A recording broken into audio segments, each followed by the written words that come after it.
Tapi kalau ibaratnya ya kali lagi ada potongan dan ABCD itu yang menyebabkan teman-teman itu mau maju mundur enggak.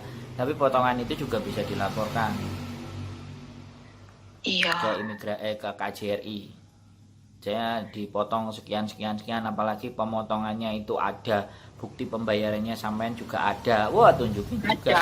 Wes, Ada saya butuh pembayarannya. organisasi-organisasi itu seneng nyari-nyari orang kayak sampean gini. Iya, Kalau organisasi karena sekali lagi kan ketika ada lapor mereka pasti juga sama ngajarin kayak saya gini-gini terus data-datanya dikumpulin. Ayo dinaikkan kayak gitu. Ya terserah sampean menurut saya. Nek aku bisa membantunya hanya menguatkan ke diri sampean. Mungkin iya, menunjukkan apa namanya sekali lagi peraturan-peraturan itu ke sampean. iya. Paling yang bisa saya lakukan di situ. Tapi bergeraknya, melawannya ya mestinya sampean sendiri kan.